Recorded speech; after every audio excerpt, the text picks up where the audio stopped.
Hi and welcome to Barry's Live Well With Barrie Christmas message. This goes out to all the participants in the Live Well With Barrie project through 2017. What a great year we've had. I've never seen a year fly past so quickly, and here we are in December already.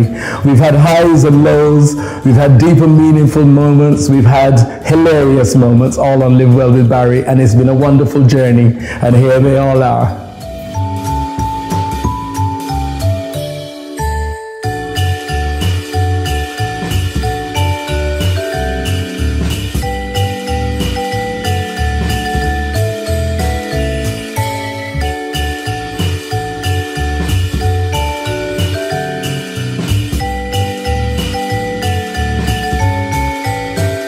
We had many a musical genius come to share their stories with us, their journey from start to finish, where we are today, all the way through. Some starting their journey in the 60s and still producing, still creating, and here they are.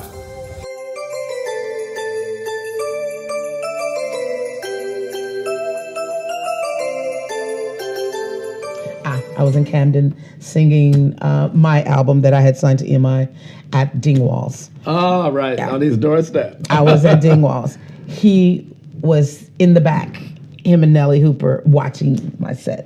Okay. When I finished the set, he came up to the side and said, "Kim is out, I'm Jazzy B," or whatever. I was like, yeah. He said, "My wife, she'll come blow a tune." I was like, okay. It was like 2 o'clock, 3 o'clock in the morning. And we went back to the studio. It was in Primrose Hill somewhere. Okay. I remember. And they played that beat for me, and they kept playing it. And I sat down, and it came out just like this. "Missing you. You're the sweetest." I got behind the microphone, started singing it, and we recorded it live that night, and that was it. Really? That was it. It was done. Just like, it was so much energy though going on in London. London was buzzing. You had like the Loft going on with Paul Trouble Anderson. Correct. And all those people. You had like it was all, you had the Shoon, the Happy Shoon, yes. Underground Party with Danny Rampling. You had legends with Neville, Spike and Neville that were doing that party. You had Wag. You had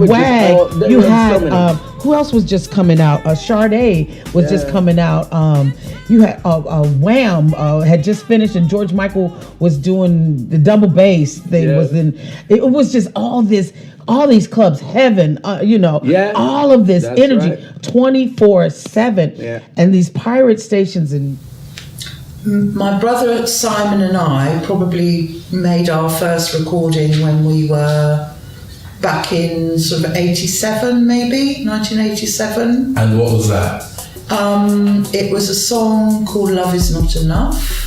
Right. And it was actually, it won a sort of competition, and then it was actually released in this country and in the States. So it's a beautiful song. It's an old song now, but it's still really beautiful. And that was the first one we did properly together. It's true, isn't it? Or was there something before then? I lose track a little bit, to be honest. But that was the one that was properly signed and released, and So who were you signed to at the time? Chrysalis. Chrysalis. Got a deal with Chrysalis.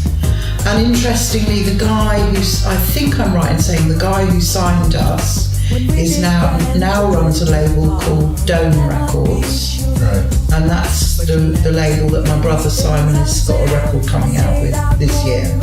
Yeah, we'll get to the famous Simon Law in a second. Yeah. But your first solo single that went big is... Well, I did a cover version of "The First Time Ever I Saw Your Face." And you all know it, believe me. Yeah. And, that's wherever I have to, and I'm being very sincere and honest, wherever I've been in the world, and I've done a bit of travelling, I've always met people who know that record, my version. Yes. I mean, we all know that it's an amazing song, and the amazing singers have sung it. But I've sort of been in the most bizarre places, and I've said, I'm Joanna Law. What, the Joanna Law that sang First Time Ever? Yes. And it's quite incredible, you know, that a lot of people know that tune who love music.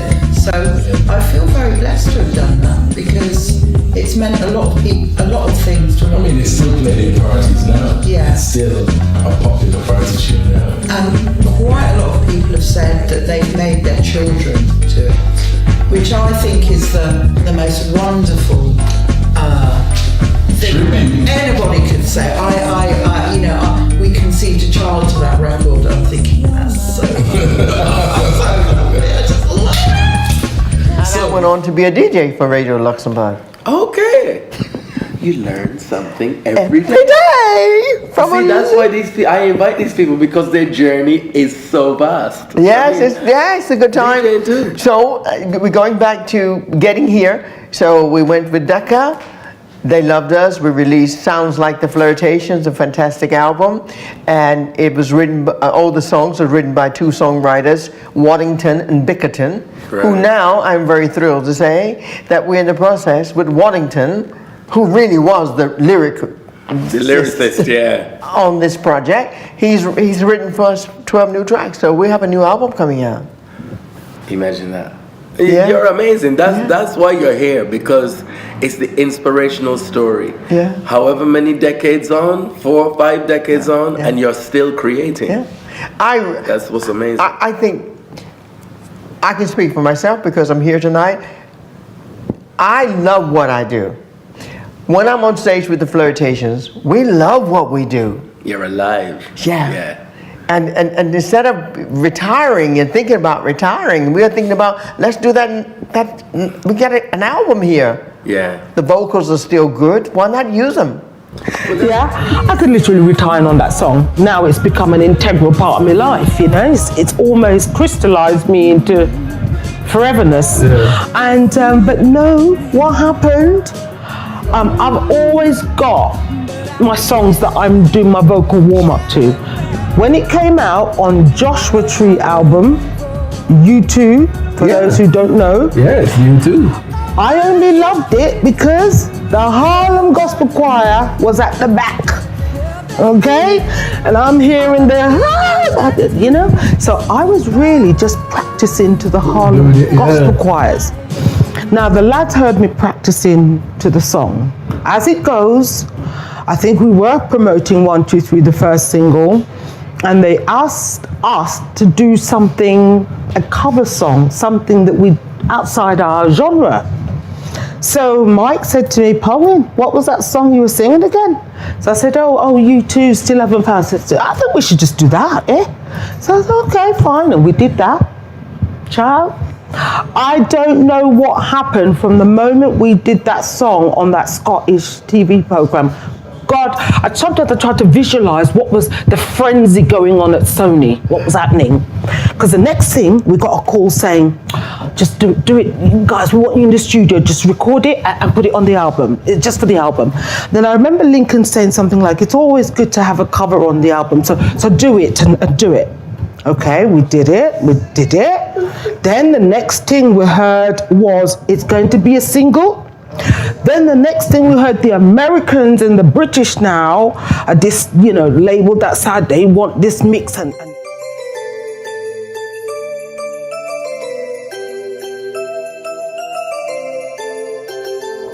Some of the guests even spoke candidly about illness, the therapies, and living with serious illness and the recovery.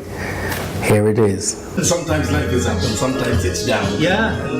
But you have to keep that. It's finding that place of calm and centre, which we all have. Yeah. We really all Now, have. talking about therapies, you were saying in Toronto you do something with dementia.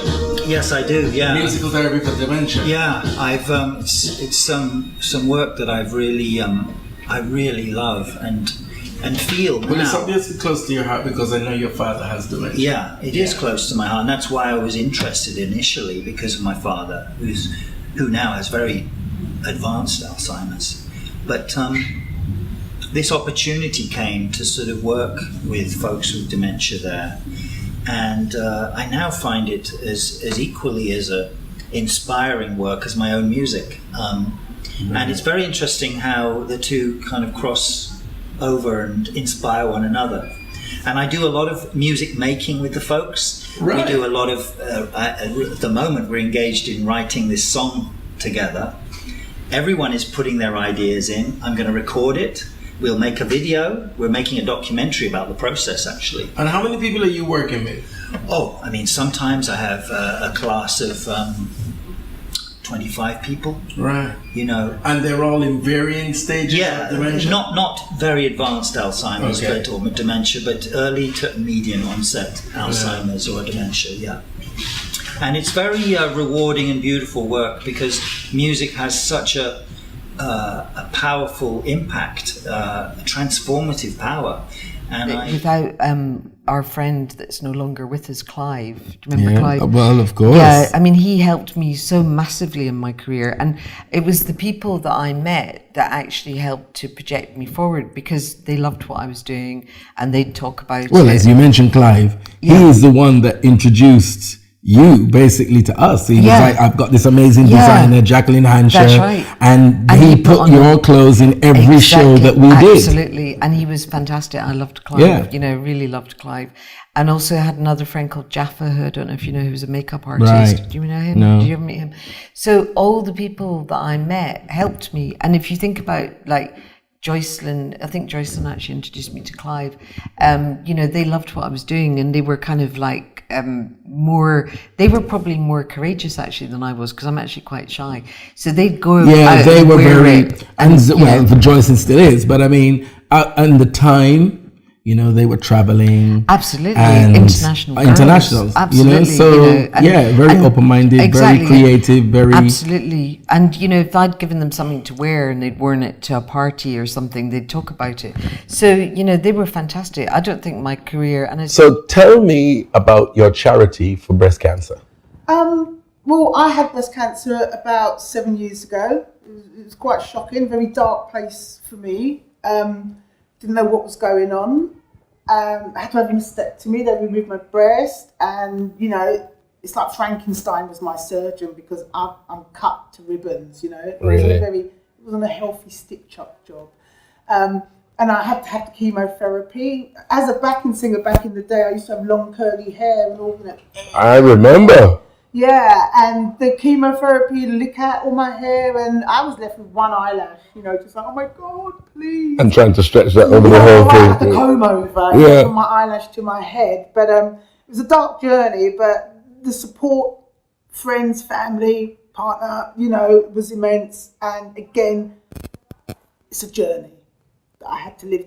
So I had a friend of mine suggest, get a little, and it's not a charity, it's a non-profit organisation, right? You know, and it's called Embracing Change, and it's for women who have actually had mastectomies, because our project is called SCARS, so it's supporting cancer after reconstructive surgery. Supporting cancer after reconstruction surgery, SCARS. Excellent. You know, because again, I've had reconstructive surgery. But the thing is, once you're in remission and they say thank you, goodbye, you know, it's all good, we're still living in the body. The body is ruined. You can't go, you know, get undressed in changing rooms. You know, you don't want your husband to see you. You know, you have this body disorder. There will be a psychological effect. So my thing is, we've got the organisation together, and it's about, we do workshops in my garden and stuff. We do painting, we do art, we do film. Sculpture, and it's about all women of the same, who've got the same condition as from reconstructive surgery, to get together and say, you know what, I got one tit, I got no tit, I got half a tit, I got no nipple. Don't matter. Exactly. Don't matter. Because there's a great image of a woman walking.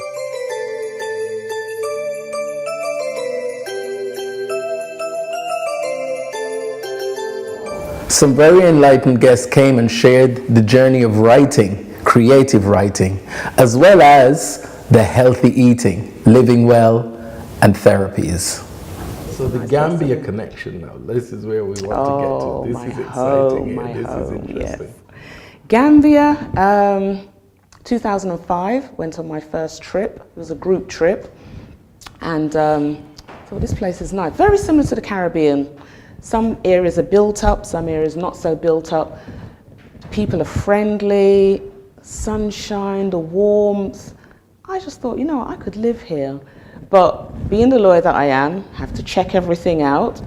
And 2008, I did, after all my research, of course, looking at all the land law and regulations and everything else, I bought a plot of land. How easy was it to do that? It was quite easy because I'd done all my background research already, knew, you know, the government departments I had to go to, what I had to do, making sure that, you know, 10 other people didn't own that piece of land. Sometimes they do it. So, you know, did all that. A friend helped me as well. And I bought a lovely piece of land out in the sticks. I didn't want to be where all the melee of other things are going, yes. So I'm out in the sticks and I just can't wait to start building my house. And you felt safe doing that? Yeah, definitely. Because, you know, I ask questions. Right. And when I don't know something, I'll go and ask, I'll go and research. If the answer's suitable, then I carry on. If not, I get some more answers. But everything's been good. It's a great thing to work for yourself because you realise everything you have, everything you do is back to yourself. You're not relying on anybody particularly. But as I said earlier, some people haven't got the courage to work through the insecure times. Most definitely. And that's what's difficult.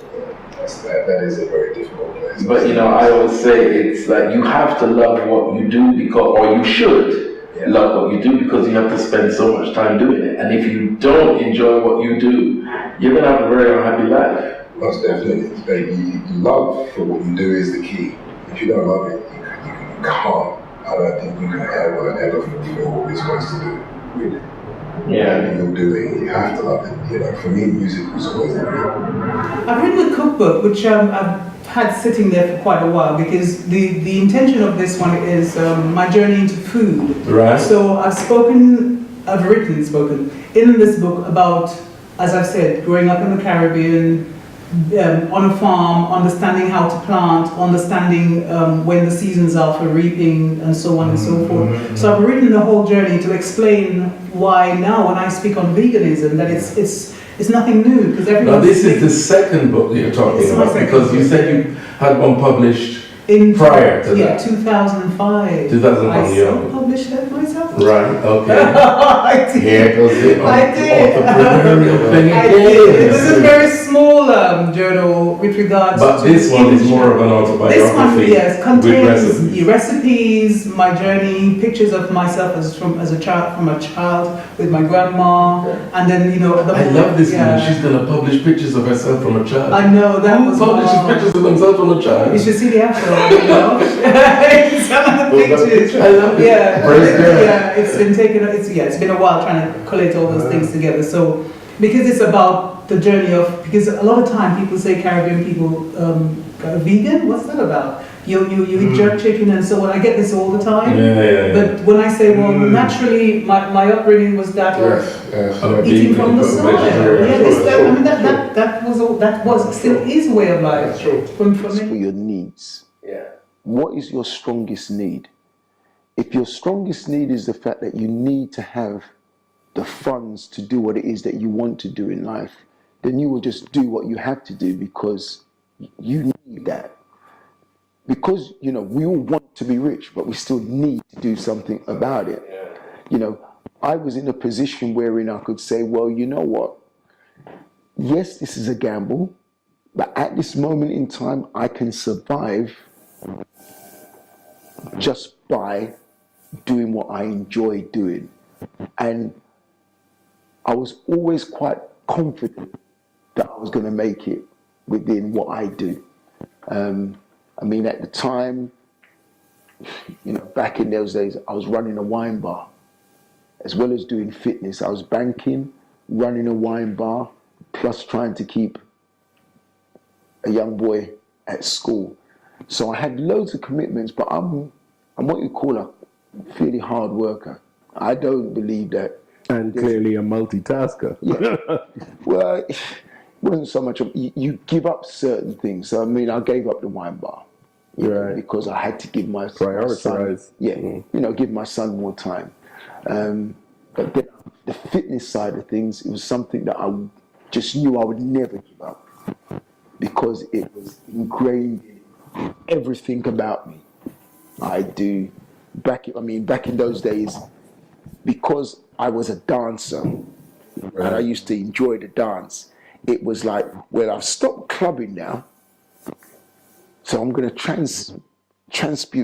transport that into my fitness. Because my fitness that I did at the time, I used to do dance aerobic classes, step aerobic. You wrote it down and made me know that this is all a stepping stone, this is a business. You got to know about the business, know behind the scenes. So coming from where I was coming from, that was perfect for me.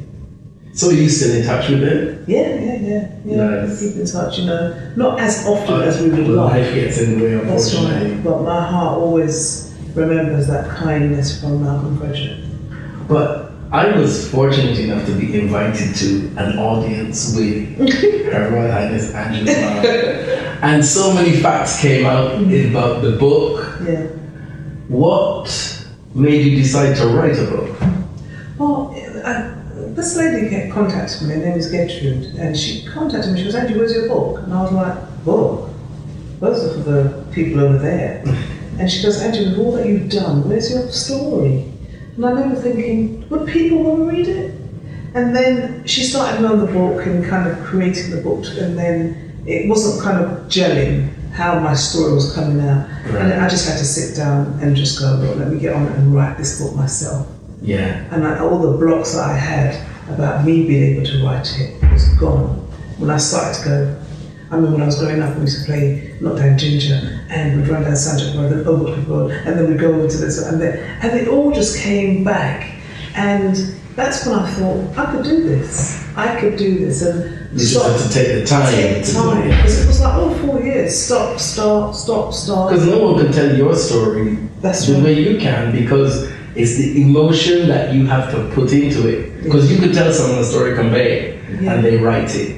Yeah. But the emotion is what's going to catch the reader, and only you can put that in. And that's what was missing. Yeah. And the humour. Yeah. That moment where I go, so I went, excuse me? Yeah. Whereas somebody would go, I said, excuse me, and I carried on. And you've missed it. Yeah. So getting that story was stop for about 4 years, and one day when my dad wasn't well, his wish was for me to finish the book before he passed away.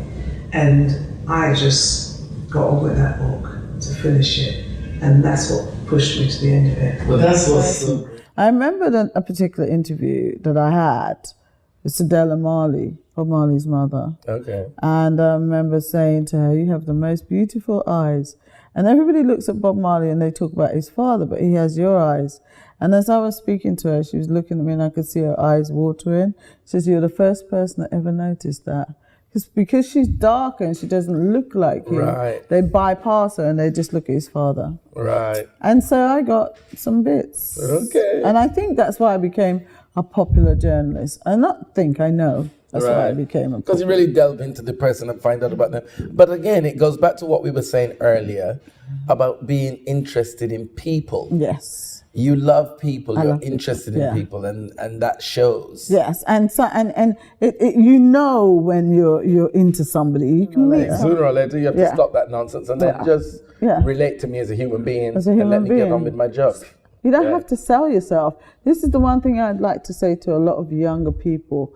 You don't have to sell yourself. You are who you are. And you go in there and you demand. You set up, if you're I'm talking about makeup people. You once your brushes are clean and whatever, you can get in there. If the people in the toilet know your stuff, because you can work. You know your stuff. You don't have to be, forgot my D55 and I haven't got that lipstick. I never grew up with no lipstick with the whole brand. We made it. You had 6. And you knew you darkened it or you lightened it. You knew that you used your eyeshadow powder as highlighter. We didn't need all this stuff. Yeah, but you had the foundation knowledge. There's a difference. Yeah, There's big difference. You see. So I can do that in my sleep. I can make myself up in my sleep. But to me, my journey now, I presume that's where you're going to go. Well, you tell me where you want to go. Because I'm doing the interviewing. You're telling me where I'm going. I was stepping into your role for a minute. Sorry, it's just an old habit. It's just being a journalist, that's what you do. Yeah, and I think that's something that I sort of encourage younger people to do, just to adapt that no fear attitude. Because when you know, if you want to work for yourself, you want to be an entrepreneur, whatever it is, you need that kind of fighting spirit. So that's basically, you know, that was the part of the journey. Like, I'm going to do this, I'm going to work hard, save some money, and then the little sort of little money I had, I designed my website. I got someone to do just to basically. Of which I was privy to. Because I've had a website since then. So that was exactly. So then it was just something just to get me started, and I got a lot of customers through that, and that's pretty much how the journey began. So from my retail background to then working sort of a little part-time job to fund my business, and then from there, that's when I got people contacting me via the internet, and that was it. So what kind of jobs have you done as a stylist? I've done as a stylist. It kind of incorporates a lot of many things, but my brand kind of incorporates personal shopping. Right. So that's how I started, and I still do that. Right. And so from that, I achieved, I had sponsorship from British Airways. So they sponsored me to be a keynote speaker at an exhibition called Office. We're going sort of maybe 4 years back. Right. So it's talking about style, giving style tips, you know, so that was a great achievement for me. Like being sort of, especially, you know, at an age where you're just learning about yourself and what you want to do, and you're going through it in terms of your career. Well, you're definitely doing what you were destined to do. All the things seem to have fallen in your path. And that's exactly, for you to go that way, in that direction. Exactly. And then from there, I did sort of stints at London Fashion Week, giving style tips at London Fashion Weekend. Right. I was there in the zone. They used to have they still have it, where they have a setup, and you know, people could just sort of chill out in the lounge in between shows, the exhibition. I gave style tips. That was great.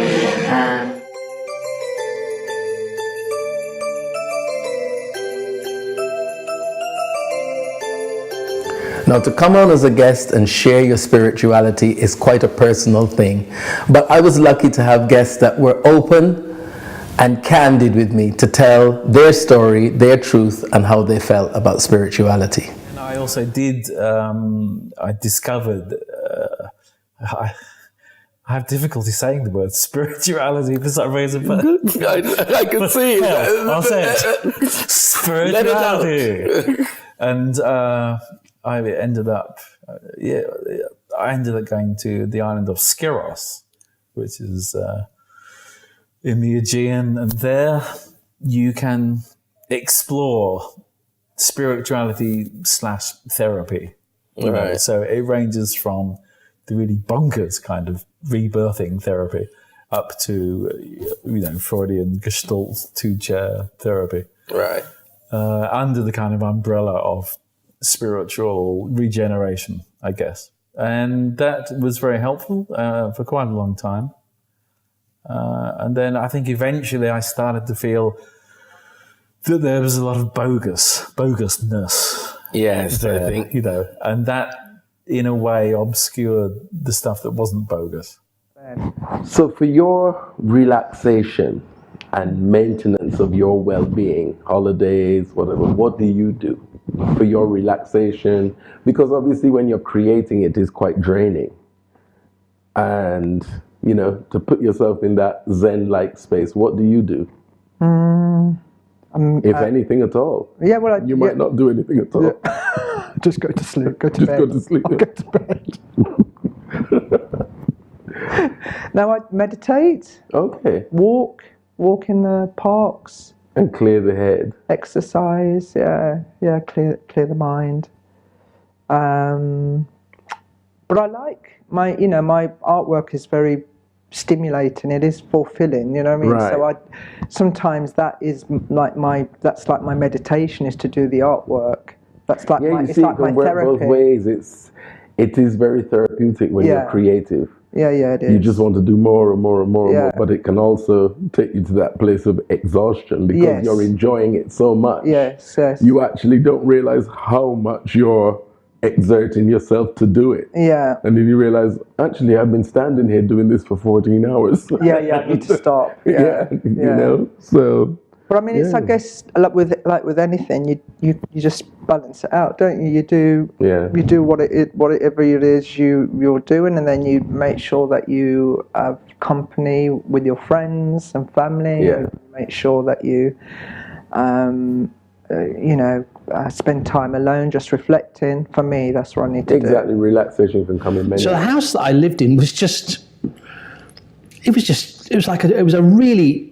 I mean, this is an overused phrase, but it really was a charmed existence to live in this house. So coming and going all day, every day, were writers, actors, directors, producers, translators, singers, musicians, just people coming and going. You'd come down to breakfast every morning and there'd be somebody different speaking a different language. Fabulous. So it was just... Did you actually appreciate that at the time, or did you just think, well, this is normal? Because I know my kind of existence was pretty much the same, but I didn't really appreciate the value of it until I got older and then hear other people talking about their experiences of growing up in their household and how they saw my house. When did you actually start to appreciate the Wesker? So many years later. Yeah. So many years later, I just took it for granted. My friends actually told me how wonderful my house was. That's what I mean. Because they would say, Lindsay, we used to come to your house and we'd just come into your kitchen and open your fridge. Basically, I was sat on the sofa one day and she comes home and she says, do you fancy doing this thing for, it's a big corporate company Christmas party and they just need a couple of massage therapists to just go and do a couple of massages, just copy what I do, or just like, you're really good at it anyway. I don't know how she knew that actually, but just from living with each other, I guess. And so she brought me along and I quite enjoyed it actually. It gave me kind of a bit of a buzz, and I've realised what it was. I was actually helping someone else feel good, and that made me feel good. And I thought, okay. No, that's great. That's what the really well-being like is about. But I didn't realise at the time, part of that is actually, healing myself.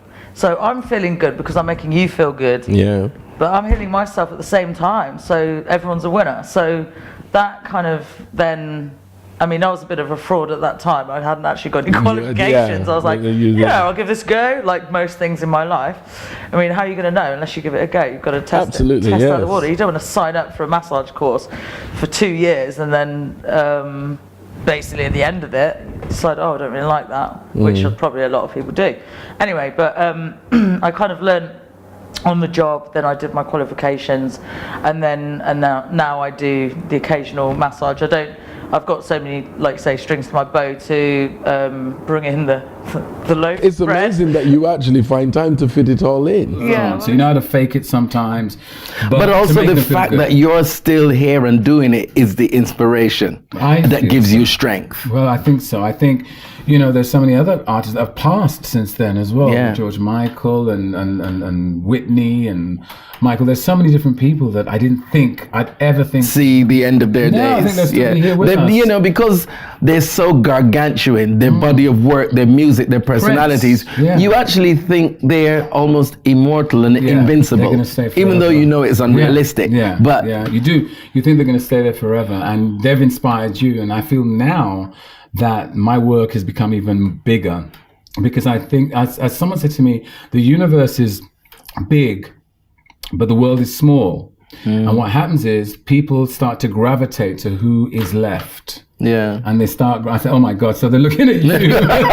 Something in my direction. Yeah. So it's like all of a sudden, there are people that I know in the business that have been going even longer than me and have given me strong advice and had gone through the same sort of grief, and so therefore they saw how I was doing it, and they said, you know, you're doing the right thing, doing it through your music, doing it through your creativity. You get those moments, you know, I do get those moments. All of a sudden you think, oh my God, you know, and you want to just cry and let it go. Well, you have to. Well, that's human. Yeah, that's just being human. What I feel is I always hear rustling this here, I hear my sister in that here, and I always do. There are things that when it comes to the business, I think, I'm hearing a rustle there. Yeah. Sister, you know, things that you think, well, they're in your head. Yeah, they're in your head. God, it's as simple as that. They're not going anywhere. Get out of there. They might not be hearing the physical. They were very strong people. Yeah. And I can't let go of them ever because they're always there. And even if you wanted to, they're not going to let go of you. No. Because a lot of people can go through life actually not reaching or attaining their vocation. So they've just gone through doing one thing after another, which is they kind of quite enjoy ambling through, but they don't really find that thing that is their everything. That is the first thing they think about in the morning and the last thing they think about at night. Yeah. So you're quite lucky to have found that. Yeah, because we all have a gift, don't we? We all have a gift. That's it, but it's actually and finding it. finding that gift. It's funny And because confuse what is an interest with a gift. Yeah. Because you're interested, it doesn't necessarily mean that's your it. gift or That's right. your That's vocation. Right. And also confusing our job with our gift, because That's a lot it. of the times we might use some of our gift within our job. Mm. So if we lose our job, we might go, oh my gosh, what's your job? it's a But bit your ambiguous. gift stays with you. So so when you know your gift, it doesn't matter really. But the walking thing also, so much better for you physically, mentally, as you said, than jumping in a car and driving everywhere. But you connect with what's going on around you. Yeah. And it's free. Yes. You know, you connect with what's going on. You realize and notice things that you didn't notice just sitting in the car, blindly looking at traffic lights in the car in front of you. Yeah. So you, Sharon, what do you do to look after yourself? Very similar actually, but when you talk about mentally. gift, I was thinking of what Steven Spielberg said recently. I heard him say recently, which is when you have a gift, actually, you know, your inner self talks to you. It comes as a whisper. It doesn't come in a really loud voice, and you have to quieten yourself and listen to the whisper, and then you find out your pathway and your purpose. I think that's what Oprah said once, didn't she? Sometimes you just have to be still. Yes. Yeah. You just have to quieten yourself down, be still, and listen to what. Yeah, and I do very similar to you. I walk, I meditate, and I try and pamper myself now and again. Have a massage, you know. The pampering. Look after myself.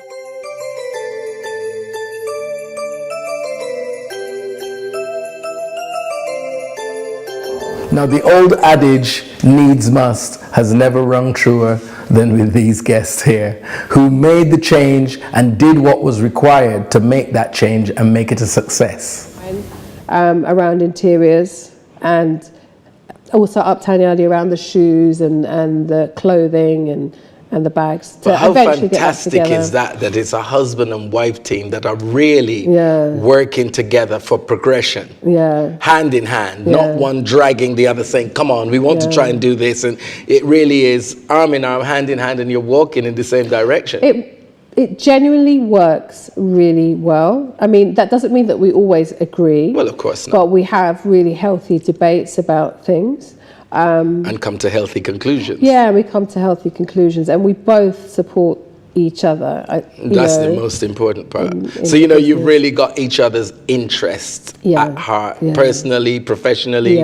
So whatever you say, it is with great and good intent. It's not, you know. Absolutely. And it's not ego driven or, well, I want to have my way. It really is about what's best for you and the project. Yeah, absolutely. And I think when we first started, because I say Ron is very shy, he didn't want to be the face of the business, and it certainly wasn't my intention. It was let the shoes do the talking. But you know, social media is a big part of promoting your brand, and people want to see when it's a small business, the face behind the brand. The brand, and I know that they love, because we get comments on the fact that we're a husband and wife team and that we're a black husband and wife team. They It is pretty special. Husband and wife team really working together. I love that idea. To the job, you just did what you needed to do to get what you needed to get, and I'm out of here. That's it. Right. I phoned them up, right? And I asked for my line manager, and then watch me. But I told them that my name was Sandra as well, right? And I was 18. She says she's a good girl. I just needed to understand this. No, listen, needs must. Needs must. You've got to do what it takes to get on. Absolutely. Do you know what I mean? And I phoned up, and then watch me. Say her name was Mrs. Bakewell or something. I was like, hello? Is that Mrs. I said, is that Mrs. Bakewell? She went, yes, who's calling? I said, it's Mrs. Smith. Sorry, Mr. Smith, Sandra, daughter, Sandra, father. Yes, how can I help you? I'm just calling to tell you that Sandra no longer can come back to work.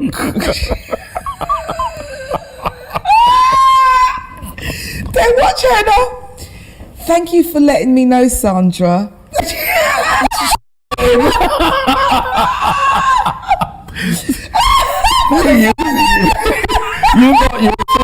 You were fooling yourself. She already knew. Thank you for letting me know, Sandra. That was amazing. But you know, she probably knew that I wasn't 18 either. Well, you know what I mean?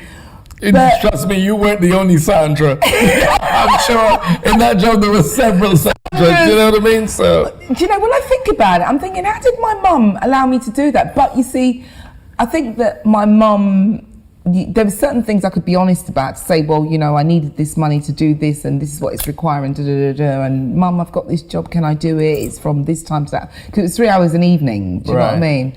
And the rest of it, and you know, I was pretty much left to do what I wanted to do. It helps you gain a lot of independence and individuality, you know? It's, you know. Mum and Dad trusted me, Yeah. because they knew that I knew right from wrong.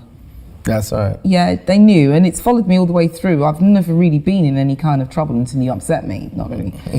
You couldn't get into a television show or become a straight actor if you were still doing musicals in the West End.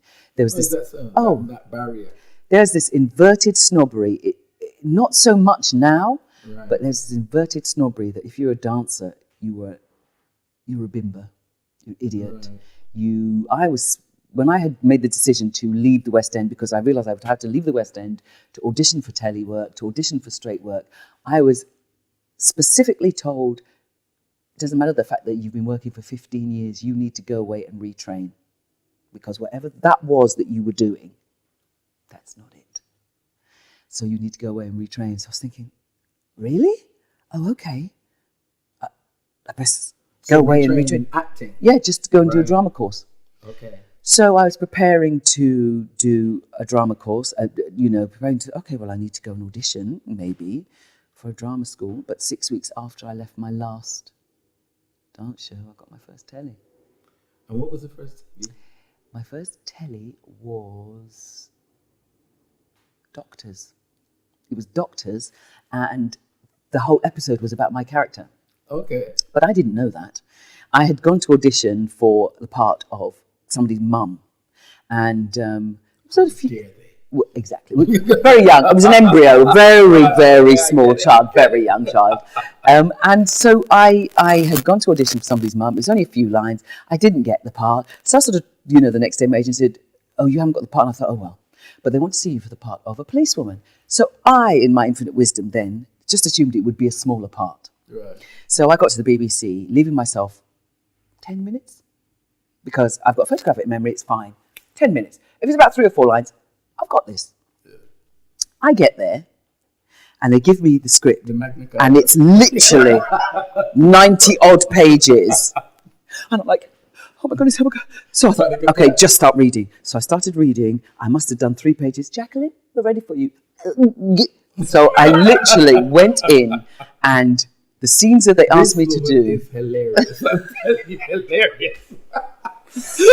So I went in and did a cold read.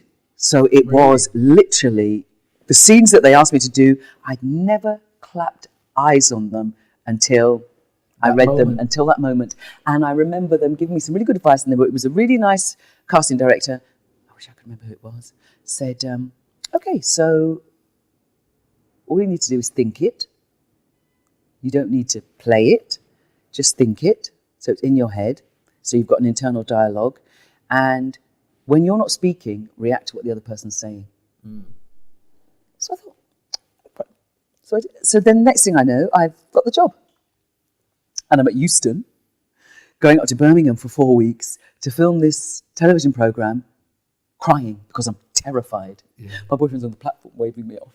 And I'm like, because of course, everything is filmed out of sequence. You get your episode, and I'm used to being in the theatre where there's a beginning, a middle, and an end. That's your journey. You start at the beginning, you tell your story in the evening, and you go to the end. Telly isn't like that. It's you have your episode, and there's beginning, middle, and end, but they shoot everything out of sequence. All of the scenes out of sequence. So I couldn't understand. I remember being in this hotel, lying in the bath, trying to learn these scenes for the next day, and thinking, but that's in the middle of the story.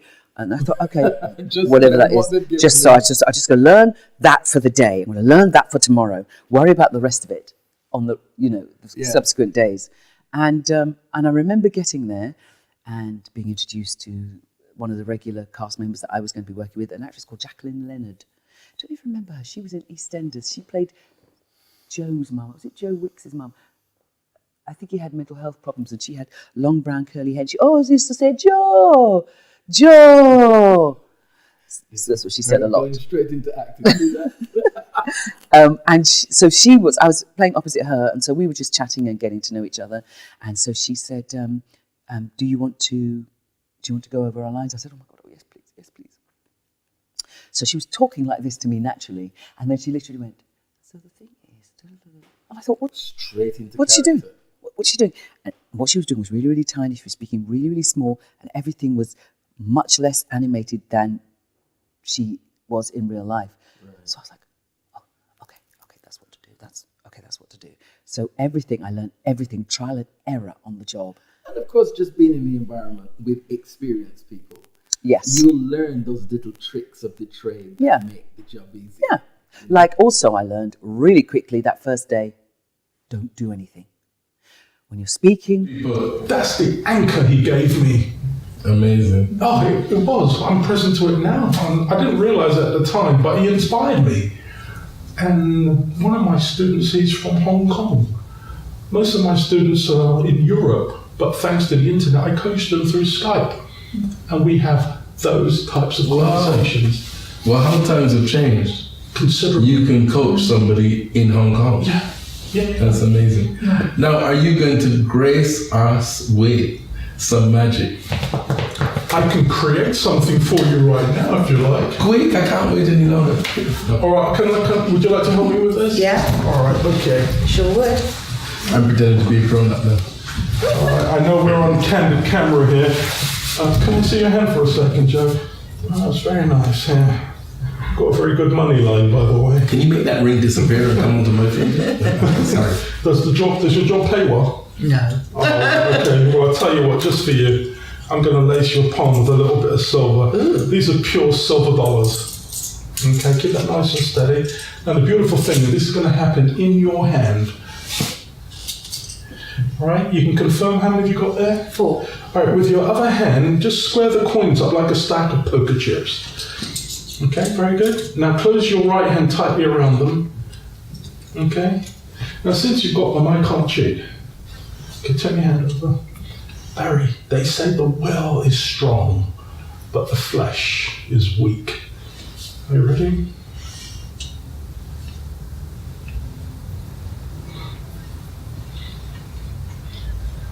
Did you feel anything? Look at this.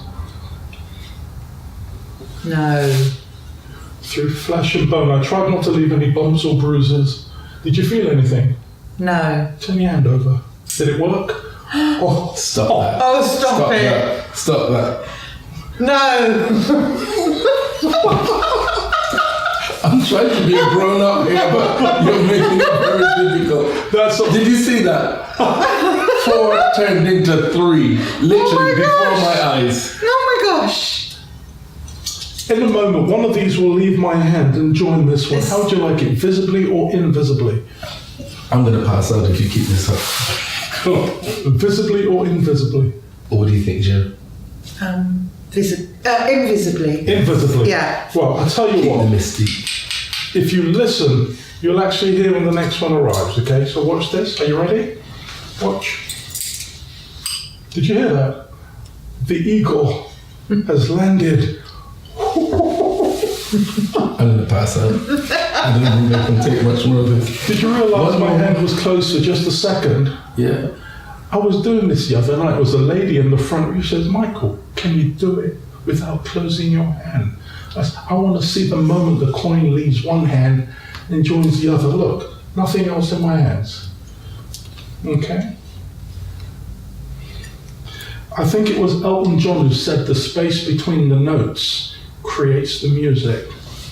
Here it's the space between my fingertips that creates the magic. I'm gonna faint if he keeps this up. Here's the last one. Make a fist. We're right back where we started. How many have you got? 4. How many do I have? No. Open your hand just enough so I can reach in with my finger and thumb. I'll take that last one out, squeeze tightly. Nothing can get in or get out. Sleeves rolled up. Ready? I like a ghost vanishing through the walls of an old castle. I tried not to hit the sides. No. Take a look. Oh my gosh. This is crazy. This is crazy. We are with a proper magician. We are with a proper magician here. Make no mistake. I am in awe. I'm sitting here and things are happening to me that I can't explain. Whoa. Do you know something? I wouldn't normally do this. Go on then. But I want to do it one more time, okay? Okay. Drop this hand. Look at this. Very fairly. Look, this one's for me. Hold these, squeeze tightly, upside down. Do you like travelling? Yeah. Is there anywhere in the world you'd like to go that you haven't been to yet? Thailand. That's really far. How would you feel if I could make this silver coin change places with the local currency in Bangkok right now? And that would be the end of me. You'd be taking me to casualty. Well, you could have named any country in the world. Yes. Wash my hands. And you know what they say? This is all about foreign exchange. Look at this. I'm not sure what dynasty that is. Oh my gosh. But here's the best part. People think this is just a clever magic trick. But you could have named any country in the world. You said Thailand. Yes, I did. This wasn't prearranged. No, absolutely 100% not. This is real foreign exchange. Take a look. In my hand? Yeah. No. No. Now people know Barry Thomas. Barry Thomas is never lost for words. No. No. He's never lost for words. He's always got a comeback. He's always got the last word. I'm done. It's over. He didn't know, could not possibly know that I would have said Thailand. Not possibly. You're amazing! Wow! Oh my gosh! You look so cute when you're speechless.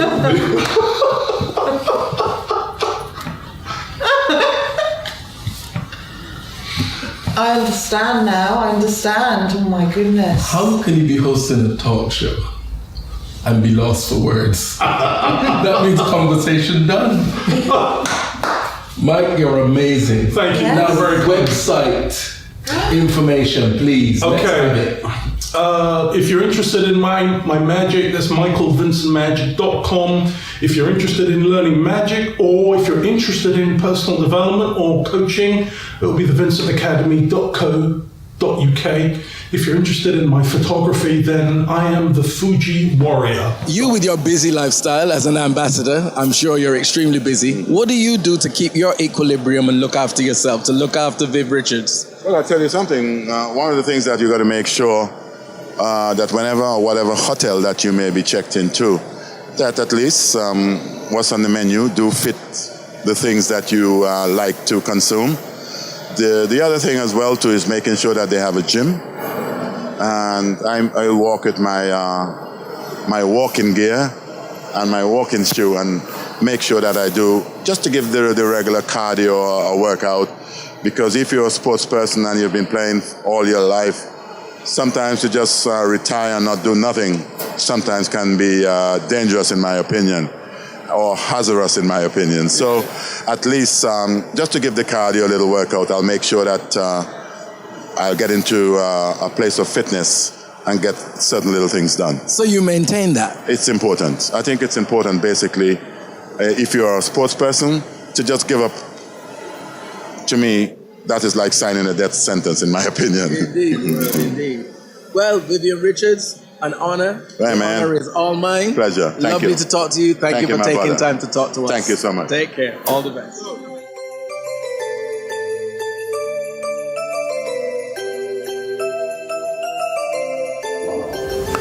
My biggest thank you goes out to each and every guest that took the time to come and talk to us at iDeLick Media on Live Well With Barrie. We greatly appreciate it, your time, your inspirational stories, just lifting everyone's spirits with every word that you spoke. Obviously, many thank yous also go out to everyone who participated in Live Well With Barrie, from viewing the videos, commenting, liking, and above all, sharing. Thank you so much. We appreciate everything that you've done to encourage and support us. Stay with us. We've got great things coming for you next year, even bigger things. So don't abandon us just yet. On that note, I'll say a happy Christmas to you all and a wonderful 2018. Thank you.